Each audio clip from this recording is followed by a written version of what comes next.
साथियों नमस्कार, स्वागत आप सभी का। और teaching of pros grade second का जो एक बहुत ही अहम पॉइंट रहा है सिलेबस का, क्योंकि यहाँ से जो प्रश्न पूछे जाते हैं उनमें विद्यार्थी काफ़ी डिफिकल्टीज फील करते हैं। तो याद रखिएगा, बहुत ही कम प्रश्न जो है यहाँ से आने होते हैं। Teaching of prose, poetry, composition and grammar, इन चार जो प्रकार के टॉपिक्स पढ़ोगे ना, इनमें से कोई 2 या 3 प्रश्न आने हैं, चार में से 2 या 3 प्रश्न आने हैं। ठीक है, अभी तक तो खैर ऐसा ही हुआ है ना। ऐसा नहीं है कि 20 में से जो सारे यही दे देंगे, ऐसा नहीं है। तो इसके प्रश्न जो है लिमिटेड है, प्रोज में से उठे, पोइट्री में से उठे, कहाँ से उठे, लेकिन जो सही कर गया उसी का जो है सिलेक्शन होना है। सिलेक्शन का आधार मान सकते हो आप, टीचिंग मेथड्स तो वैसे ही आधार है सिलेक्शन का। आपको बहुत अच्छी तरीके से पढ़नी चाहिए, लेकिन अगर आपको इसी में भी अगर वैरायटीज देखे तो जीटी मेथड, डायरेक्ट मेथड सभी को पता है ना। जो जो तैयारी कर रहे हैं उनको कहीं ना कहीं उनके बारे में पता है, लेकिन इन टॉपिक्स के बारे में, यानी ये यूनिट है principle of selection, gradation, presentation and testing, एक तो ये वाला, और एक teaching of pros, poetry, composition and grammar. ये दो यूनिट बहुत ही अहम भूमिका निभाएगी आपके सिलेबस में। तो याद रखिए, आपको ये पता होना जरूरी है कि कौन सा पार्ट हमारे लिए बहुत महत्वपूर्ण है, कौन सा पार्ट हमारा जो आसान है, कौन सा डिफिकल्ट है, किसको कितना समय देना चाहिए। ये सिलेक्शन के लिए बहुत जरूरी है। तो आप इसे पूरा बिल्कुल डिटेल से एनालिसिस करेंगे। एक एक प्रश्न को देखिए जरा आप, इसमें क्या बात बताई जाती है, क्यों ऑप्शन कट होते हैं। ये सारी बातें अगर आपको पता है तो आप डेफिनेटली एक अच्छे लर्नर बन सकते हैं और पेपर को बहुत अच्छी तरीके से सोल्व कर सकते हैं। तो शुरू करते हैं सिलसिला प्रश्नों का। पहला प्रश्न पढ़िए जरा, और पहला प्रश्न पढ़ के बताने का प्रयास करें कि क्या इसका उत्तर हो सकता है। What is the primary objective of teaching prose. Prose teaching का प्राइमरी ऑब्जेक्ट क्या है? ठीक है, प्राइमरी ऑब्जेक्टिव क्या होगा। अब देखो, प्राइमरी ऑब्जेक्ट यानी उद्देश्य, मैं कई बार बातें करता हूं क्लासरूम में कि हमें कुछ एक शब्द मिलेंगे जो अलग अलग होते हैं। जैसे एम है, गोल है, ऑब्जेक्टिव है, उद्देश्य है। उद्देश्य हिंदी में आ जाता है। तो ये एक जैसी सी बातें हैं, यहाँ सिमिलरिटीज है, और सिमिलरिटीज को ध्यान में रखेंगे ना तो इनके जो है उत्तर आने वाले हैं वो भी सिमिलर लगेंगे। यानी what is the goal, goal क्या है, what is the aim, aim क्या है, what is the objective, objective क्या है। तो इनके जब आप जो गूगल पे या किसी बुक में इनके उत्तर देखेंगे सिमिलर से मिलेंगे, तो क्यों ना इसको एक साथ करा जाए। याद रखना इस बात को। तो यहां पर लिखा है टू इम्प्रूव स्टूडेंट्स ग्रामर। देखो, ग्रामर पढ़ाने के लिए हमें ग्रामर की ही जरूरत पड़ती है। ग्रामर पढ़ाने के लिए हमें ग्रामर ही पढ़ना पड़ता है। यानी ग्रामर का मतलब है रूल्स, है ना, साइंस।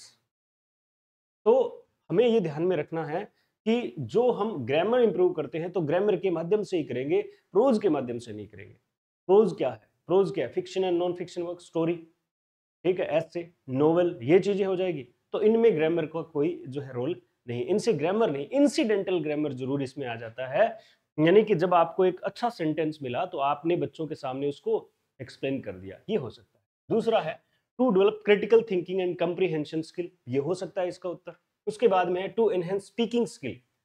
तो ये तो प्रोज टीचिंग है, बच्चों को पढ़ाना है, तो इसमें स्पीकिंग तो नहीं सीख सकता, कम्युनिकेशन तो नहीं सीख सकता, स्पीकिंग जो है यहाँ पर गलत वर्ड है।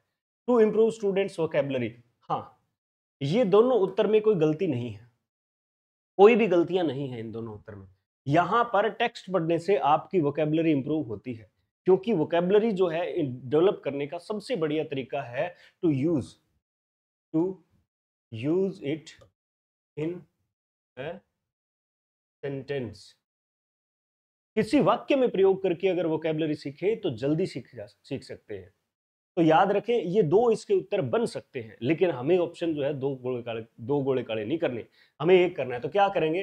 क्रिटिकल थिंकिंग जो है इसका मेन उद्देश्य है, क्रिटिकल थिंकिंग और कंप्रीहेंशन। आप समझ पाओ, आप समझ पाओ कि किस मैटर, क्या मैटर है, किस पर लिखा है, क्या कहना चाहते हैं, what message to be conveyed. तो यहां पर इसका उत्तर ये न होकर बी रहेगा इसका उत्तर।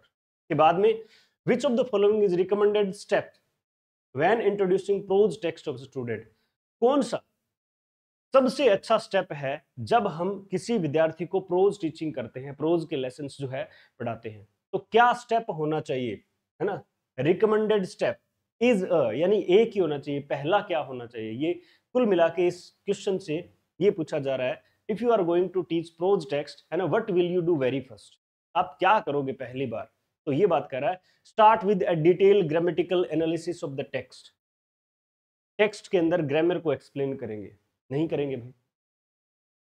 सपोज करो कि किसी टेक्स्ट की जो है ना, मान लीजिए 2000 शब्द है किसी टेक्स्ट में, या मान लीजिए कि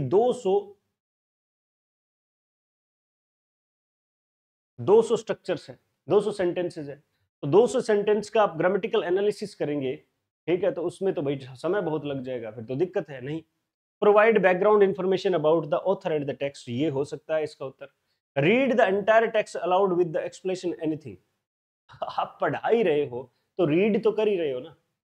तो पहला स्टेप तो जाते ही क्लास में गए, ठीक है, राम आम खाता है सीता गाना गाती है, दोनों में कोई कनेक्शन वैसे भी नहीं है। क्यों? गाना गाने और आम खाने में कोई वैसे कोई रिलेशन नहीं है, पर ये सेंटेंस प्रचलित है, ठीक है। तो रीड द एंटायर टेक्स्ट, पूरा टेक्स्ट ही पढ़ दो। एक दिन में पढ़ा जाएगा क्या? क्लासरूम में, स्कूल की क्लासरूम में, ठीक है। एक्सप्लेनिंग एनीथिंग, और हर चीज है उसको एक्सप्लेन करते चलो। नहीं भाई साहब, ऐसा नहीं है। Ask students to read the text as homework without any guidance, ये तो बिल्कुल फूड उत्तर है ना, दाब के बेकार उत्तर है ये। कैसे है दाब के बेकार उत्तर, है ना? क्यों? क्योंकि आप ऐसे डायरेक्टली कैसे कहोगे कि बच्चों पढ़ो, घर पे पढ़ के आना, तो फिर आपका क्या काम है? Why are you getting salary? समझे बात? तो ये तीन उत्तर बेकार है। इसका उत्तर जो है सही रहेगा वो ये वाला रहेगा, प्रोवाइडिंग बैकग्राउंड इंफॉर्मेशन। पहले बताएं कि इस टेक्स्ट का आधार क्या है, दूसरा ये बताएं कि पोइट क्या कन्वे करना चाहता है, पोइट का मैसेज थोड़ा सा आप उसको इंट्रोड्यूस करो। तो प्रोज टेक्स्ट की ये भी खास बात है। अगले प्रश्नों का दर्शन कीजिए और बताने का प्रयास करें कि क्या उत्तर हो सकता है, ठीक है।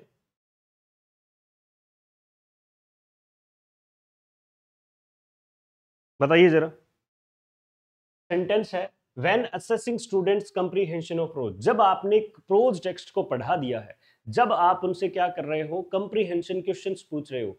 पता ना कंप्रीहेंशन क्वेश्चन क्या होते हैं? एक फॉर्मेटिव टाइप के क्वेश्चंस होते हैं जिनके अंदर पढ़ाते पढ़ाते बीच में बच्चों की अंडरस्टैंडिंग को पता करने के लिए ये क्वेश्चंस दिए जाते हैं, टीचर के द्वारा दिए जाते हैं। Which technique is most effective, क्या आपको सबसे इफेक्टिव लगता है? तो कंप्रीहेंशन ऑफ प्रोज, प्रोज को कंप्रीहेंशन करने के लिए क्या हो सकता है, कंप्रीहेंड करने के लिए विद्यार्थियों में कितनी जो है लर्निंग हुई है, इस बात का पता करने के लिए क्या करोगे आप एज ए टीचर? तो पहला है asking factual recall question only, facts पूछेंगे, तथ्यात्मक पूछेंगे, ठीक है, पूछना है भाई।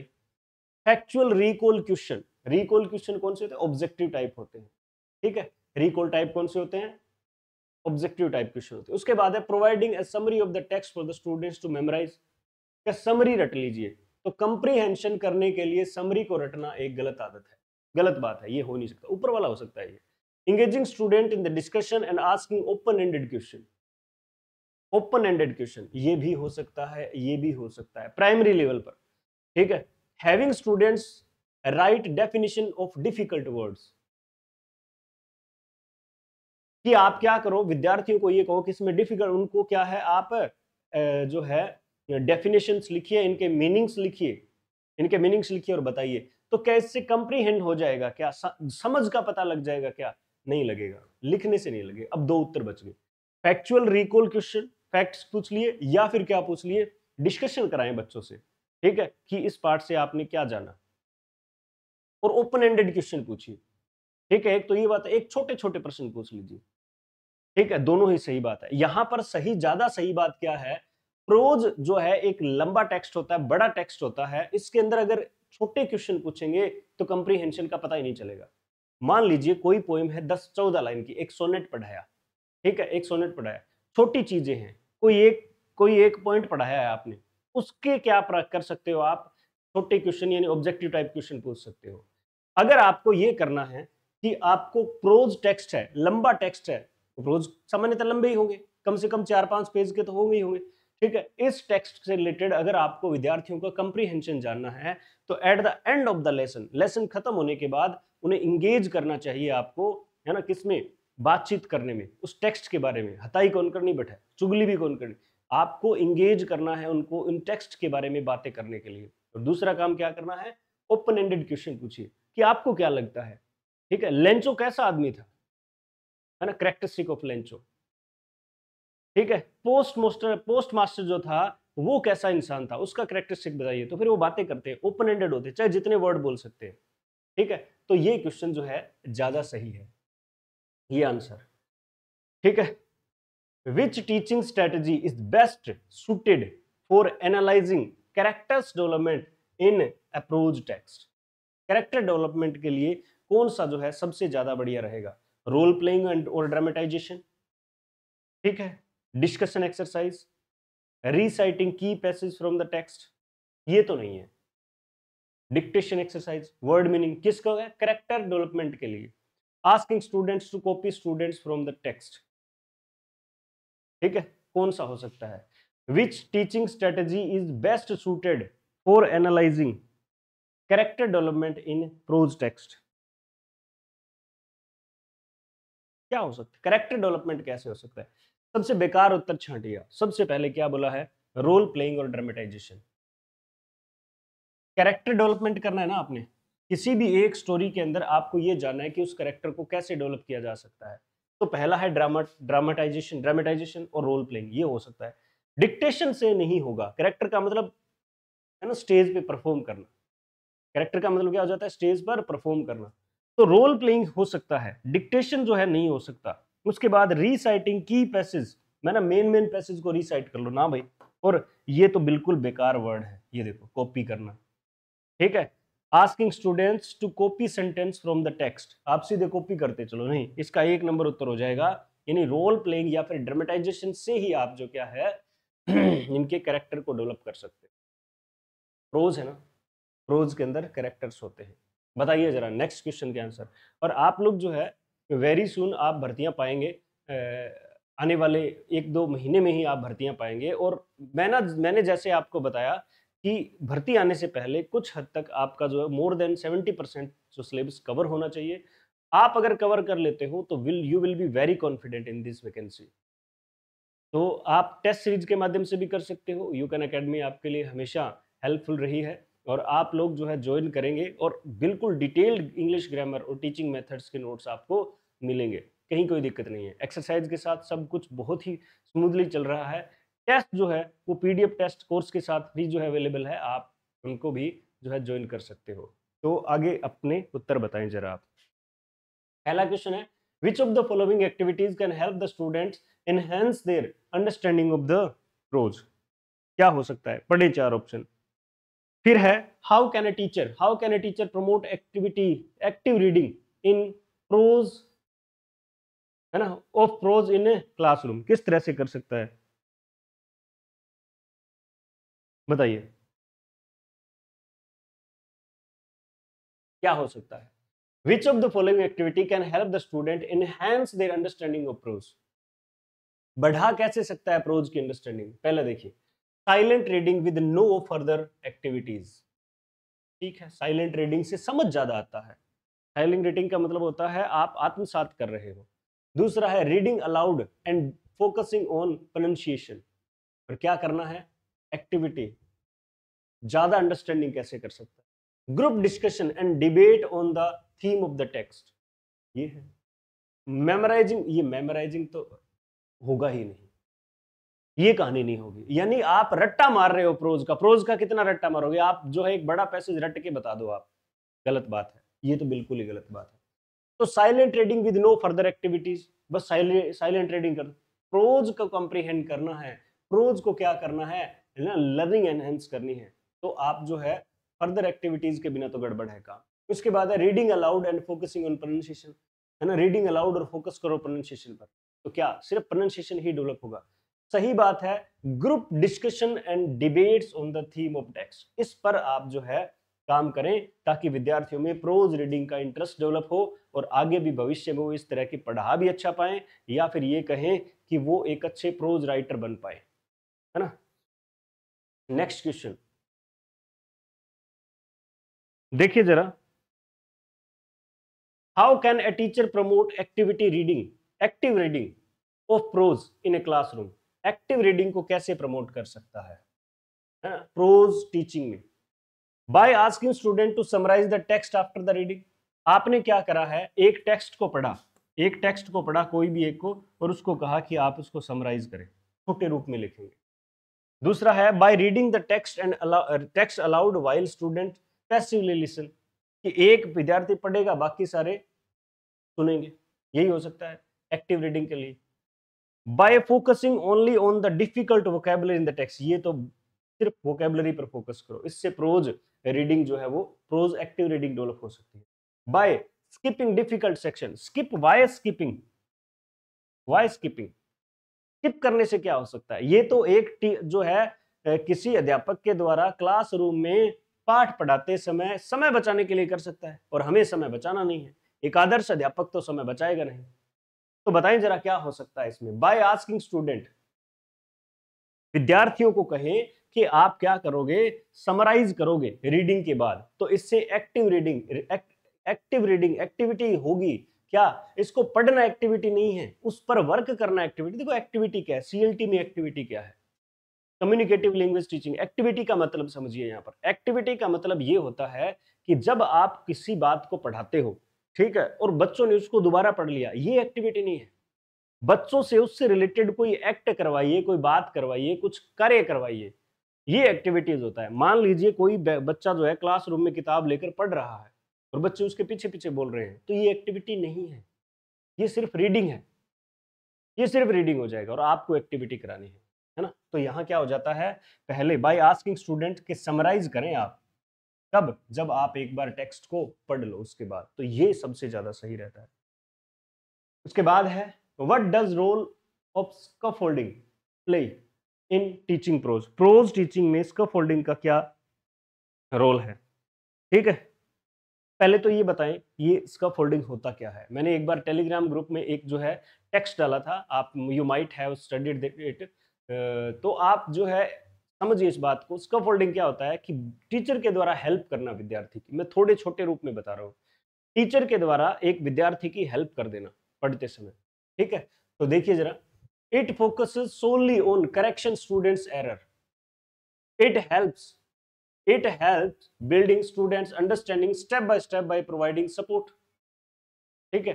discourage, it discourages students from working independently, ये तो बिल्कुल फूड उत्तर है। एक तो ना ये पहचान लीजिए कि बिल्कुल बेकार उत्तर पहचाने आप, बिल्कुल बेकार उत्तर पहचाने चार ऑप्शंस में से। उसके बाद में it limit students exposure, complex text exposure.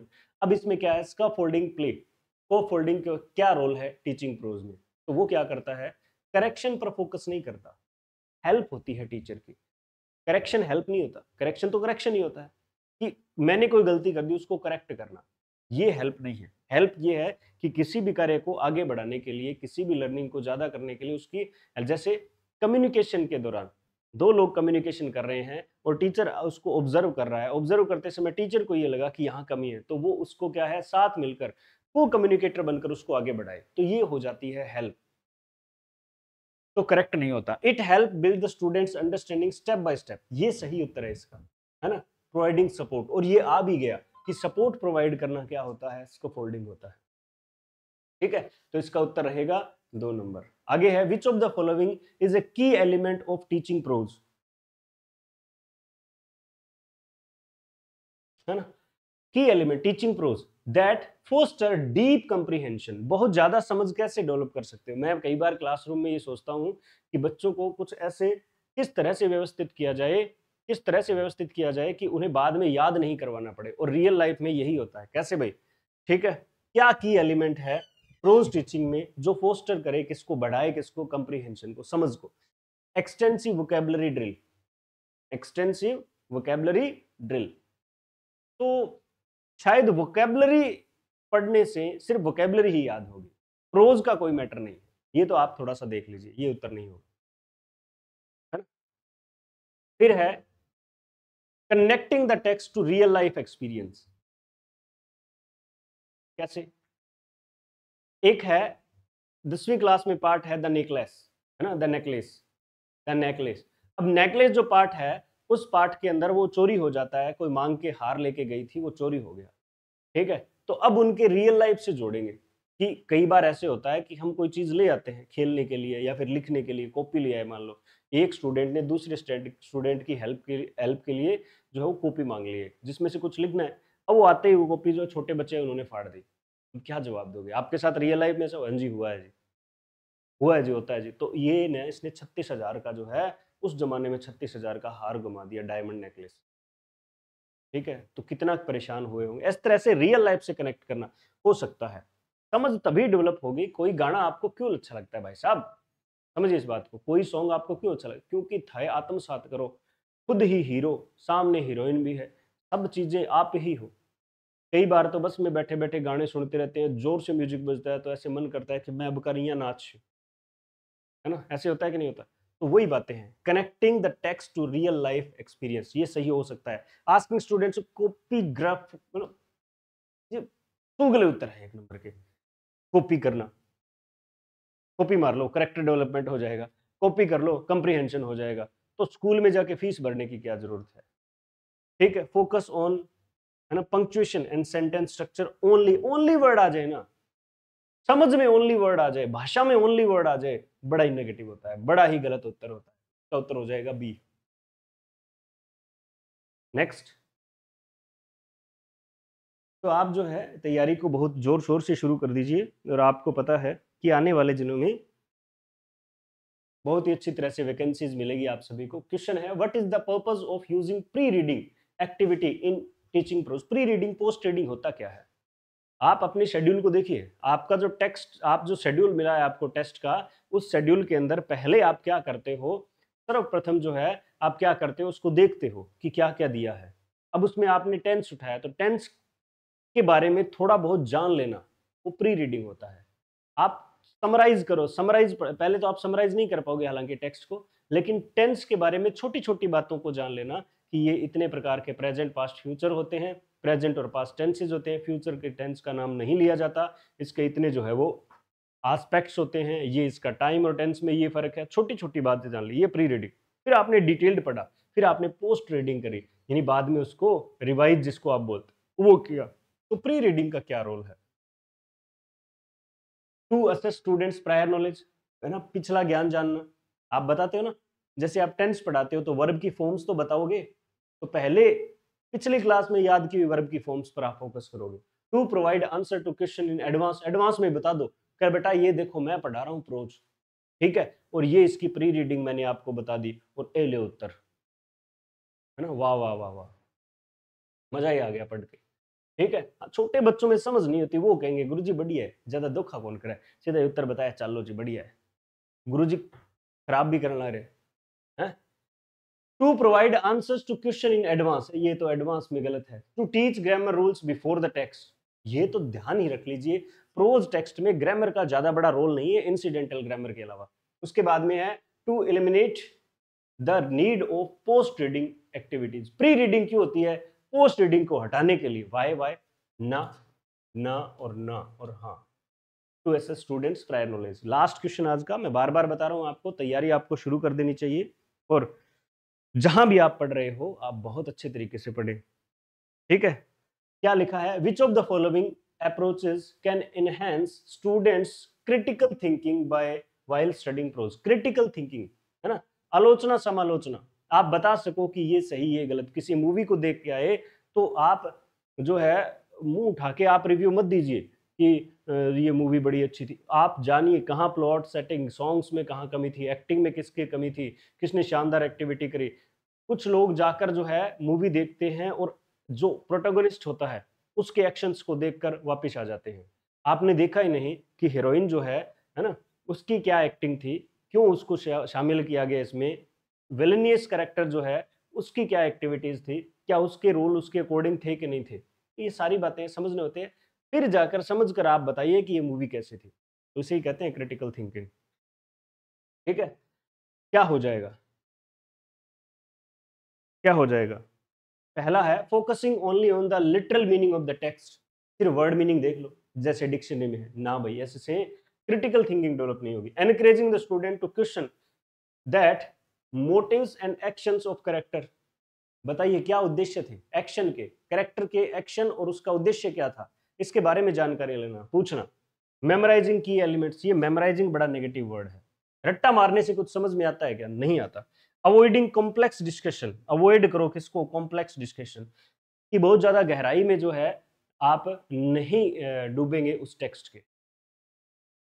उससे बड़े-बड़े क्वेश्चन कंसल्ट नहीं करेंगे, सीधे बोल दो कौन था, कहाँ था, क्या उद्देश्य था, बस। नहीं, एनालिसिस नहीं, ये इनसे कैरेक्टर डेवलपमेंट नहीं होता, है ना? क्रिटिकल थिंकिंग डेवलप नहीं होती। किससे होती है? By encouraging students to question the motives and actions of the character. बताइए उद्देश्य क्या था? इस कैरेक्टर को इंक्लूड करने का उद्देश्य क्या था? Why Johnny Lever is in the film? Why? क्यों है? राजपाल यादव क्यों है, बताएं? ठीक है, तो ये सारी बातें हैं। बहुत अच्छा पढ़िए, शानदार पढ़िए, जुड़े रहिए यूकेन अकेडमी से और आप पाएंगे बहुत अच्छे-अच्छे क्वेश्चंस।